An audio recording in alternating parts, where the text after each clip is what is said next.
Tuh, sampai keluar.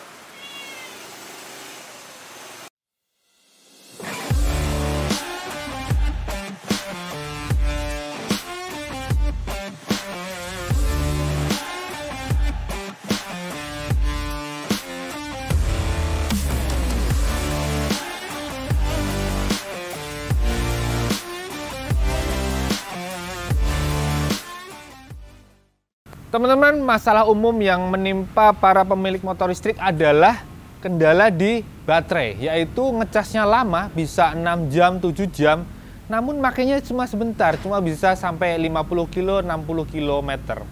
Nah, itu pun terjadi di semut tempur ini nih. Malah, repotnya lagi, ini motor saat beli tidak dapat charger. Oh, no. Namun justru itulah salah satu keunggulan dari semut tempur. Kenapa bisa? Simak sampai akhir.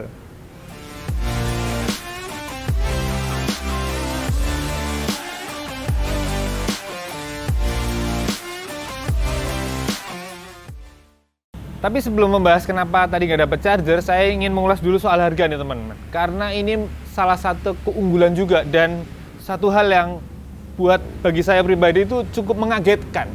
Karena ini harganya hanya 13 jutaan, tepatnya saat masa promo ini 13,9 juta on the road Jakarta. Sementara nanti kalau udah normal 14,9 juta. Itu tergolong murah banget loh. Bandingkan dengan Gesit, ini hanya sekitar setengahnya.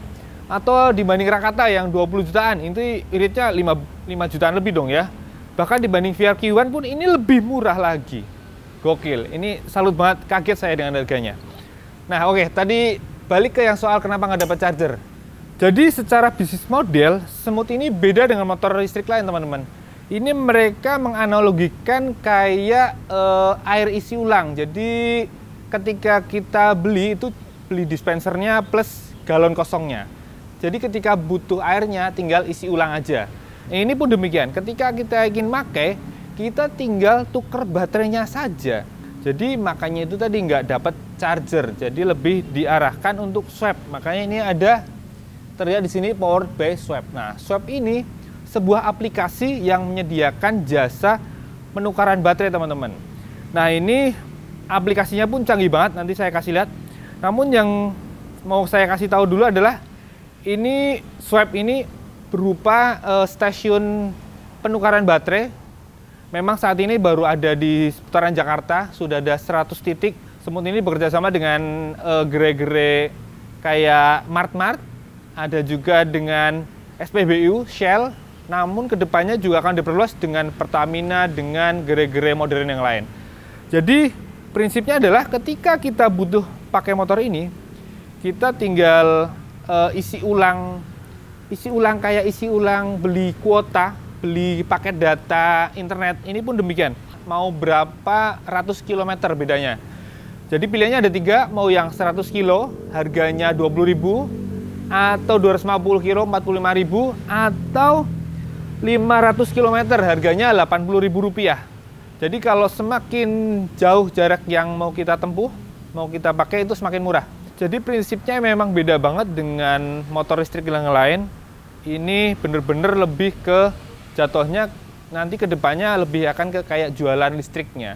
Jadi penggunanya dimudahkan karena kita nggak perlu ngecas lama-lama, nggak perlu nunggu lama.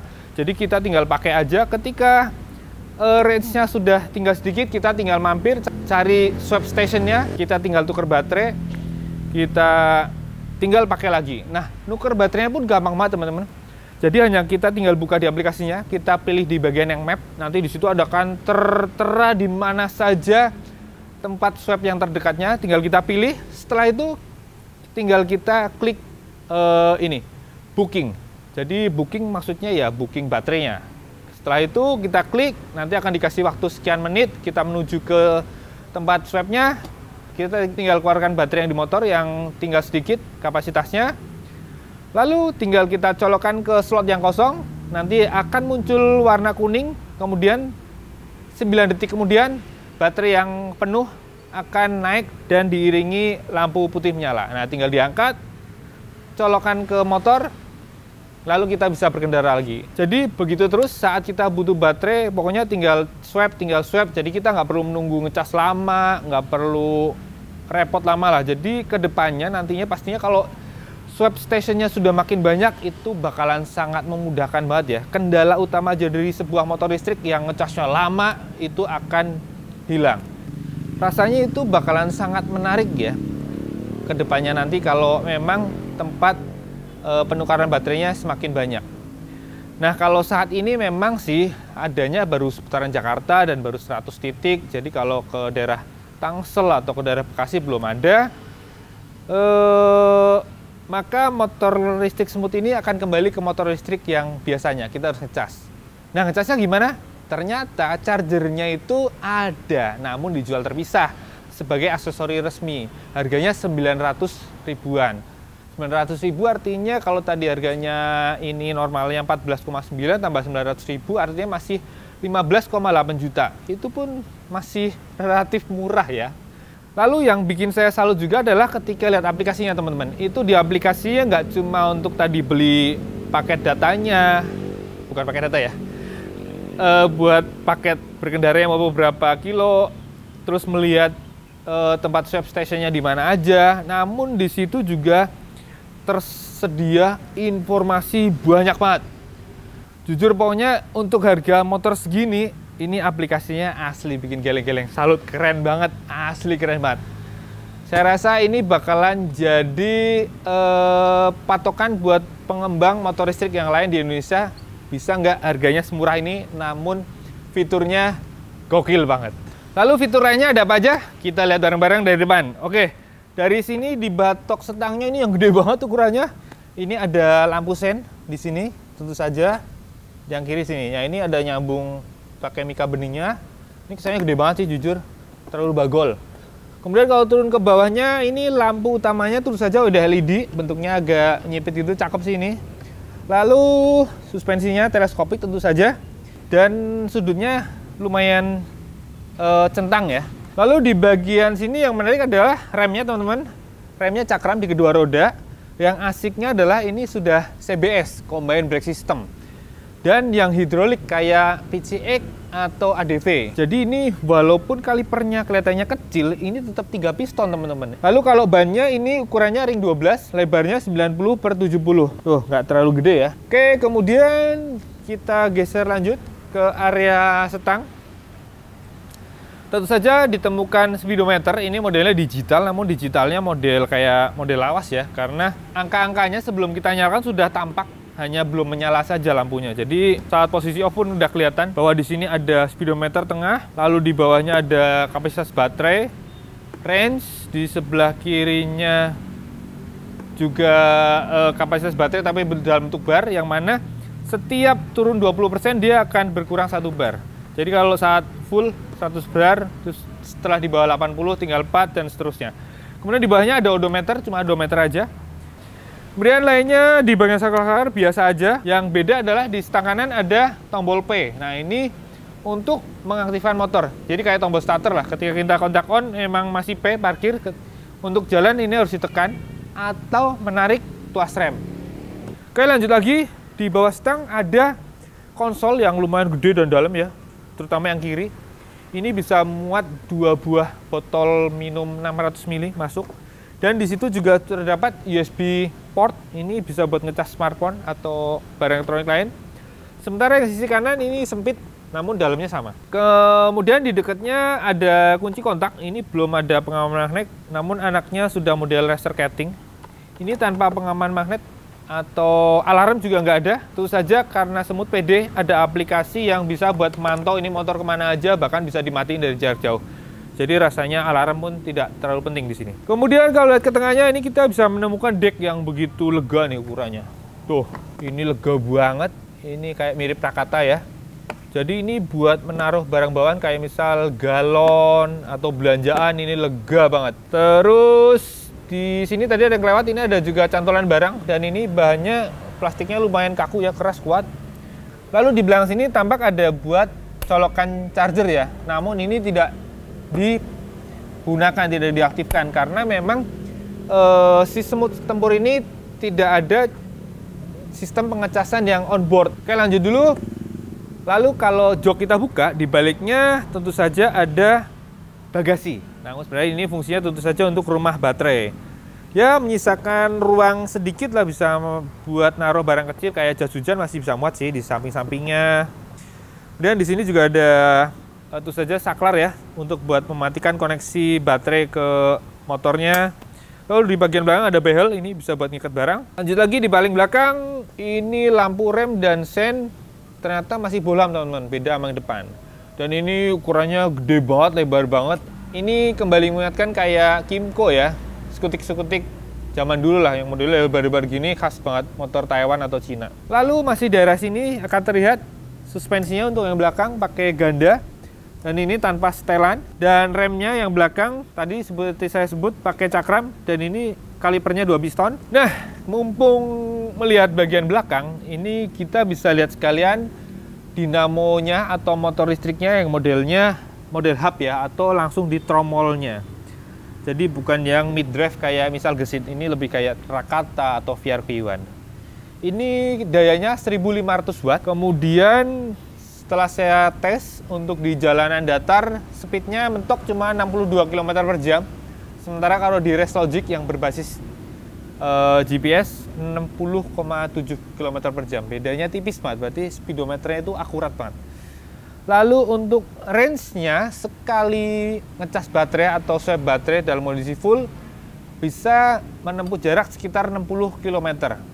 Tapi balik lagi ke gaya berkendara dan beban. Saat sendirian dan kalem memang bisa 60 bahkan lebih ya. Klaimnya malah bisa 70 km. Namun ketika kita berboncengan, bawa berat, terus gaspol terus, bisa sedikit di bawahnya. Kemudian kalau secara performa, ya mirip-mirip dengan yang sekelasnya lah, kayak Rakata, kayak VR itu yang kesannya kalem banget ya. Apalagi tadi speednya mentok hanya 60-an. Jadi ini karakternya benar-benar lebih cocok buat berkendara yang jarak dekat, misal kayak dari rumah mau ke warung, mau ke pasar, atau ngantar anak, atau buat mobilitas antar-antar barang di dalam kota yang memang jalannya padat.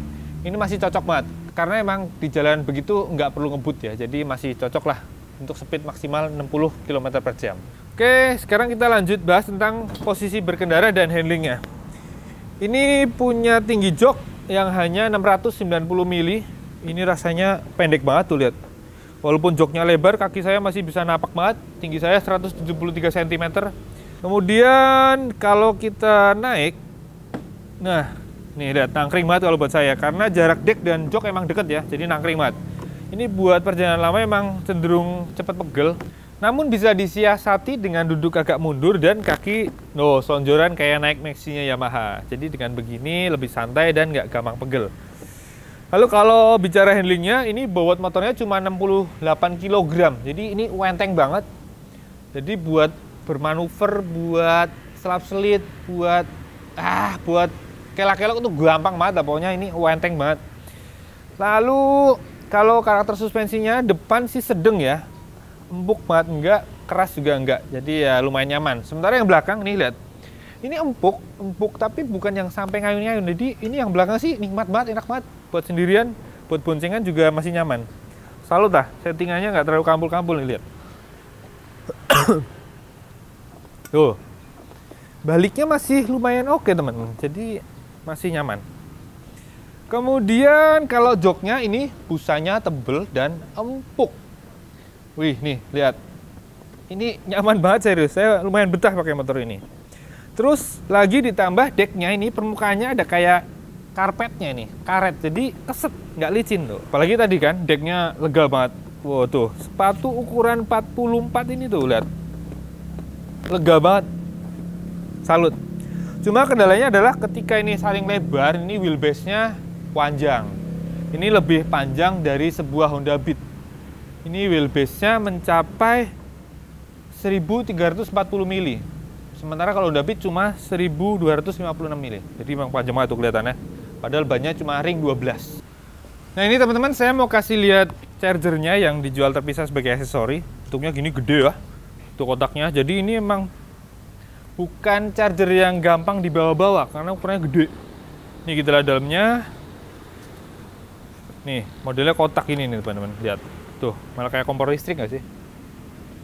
Gede. Makanya dibawa-bawa nggak cocok. Makanya memang konsepnya lebih diarahkan ke swap baterai atau tukar baterai. Oke, ngecasnya normal kayak motor listrik lain. Matikan dulu saklarnya, angkat baterainya. Ini bobotnya lumayan teman-teman, 12,5 kg. Tuh. Dan bentuknya kotak ini, keren sih kemasannya. Oke, ngecasnya tinggal kita taruh di charger portable-nya. Lalu di sini ada saklarnya, kita onin saklar. Ini ada di sisi sini. Nanti dia akan muncul hijau nih, sebenarnya muncul hijau nih. Ini ada lampunya nih, kalau tempat gelap kelihatan. Lalu ketika ngecas dia nyalanya biru. Nah, jadi biru nih. Nanti kalau sudah penuh ini nyala hijau lagi, berarti udah 100%. Oke teman-teman, spesifikasi baterainya 64 volt 22 ampere jam atau 1408 watt jam. Ini artinya sekali ngecas, kalau kita ngecas di rumah ya, membutuhkan biaya sekitar Rp2.034 kalau dihitung. Karena harga listrik rumah kan Rp1.444,7 per kilowatt jam. Nah, biaya tadi Rp2.034 tadi bisa buat menempuh jarak 60 kilo. Berarti kalau dihitung per kilometernya butuh biaya Rp34 saja. Itu kalau kita ngecas pakai listrik rumah sendiri. Namun kalau tadi pakai skema swap baterai di swap station, kalau pakai yang termurah yang 500 kilo, paket datanya tadi Rp160 per kilometer. Jadi emang lebih mahal sedikit. Nggak sedikit ya, banyak ya. Tapi kelebihannya adalah simple, cepet, secepat kita isi bensin ya, nggak kalah ya. Bahkan ini lebih cepat karena 9 detik prosesnya udah tuker jalan lagi gitu. Jadi menurut saya sih masih worth it banget lah, karena harga Rp160 per kilometer itu hanya beda tipis dengan sebuah Honda Beat yang per liternya Pertalite itu bisa untuk 51 km. Jadi per kilometernya dia Rp150, jadi bejaban. Jadi ini sebuah pilihan yang menarik menurut saya untuk sebuah motor listrik ya, karena sudah bisa mengeliminasi kekurangannya yang mana ngecasnya lama. Ini udah nggak perlu lagi lama-lama, cuma tinggal tuker. Dan secara biaya sama dengan motor bensin. Keunggulannya tentu saja ini lebih ramah lingkungan, tidak ada suara, tidak ada getaran, tidak perlu keluar uang banyak untuk servis, karena ini servisnya cuma apa ya? Paling cuma bersihin rem, ganti kampas rem kalau habis, ganti minyak rem. Udah, sisanya paling ganti ban, nggak ada ganti busi, nggak ada ganti oli. Menarik sih, menarik. Asalkan tempat swap baterainya semakin banyak dan semakin luas, itu yakin akan laku menurut saya.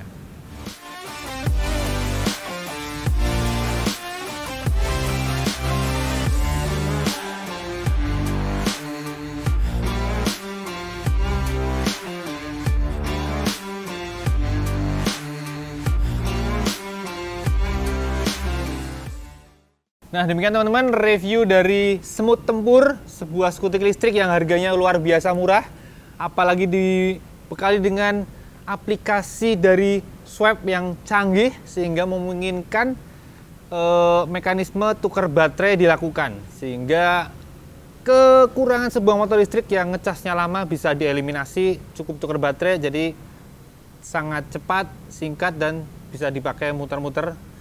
Lalu kalau dari sisi performa, terus handling itu mirip-mirip dengan skutik listrik lainnya sekelasnya kayak Via, Rakata. Lalu kalau dari sisi fitur lain, ini memang termasuk sederhana, nggak terlalu banyak lah ya.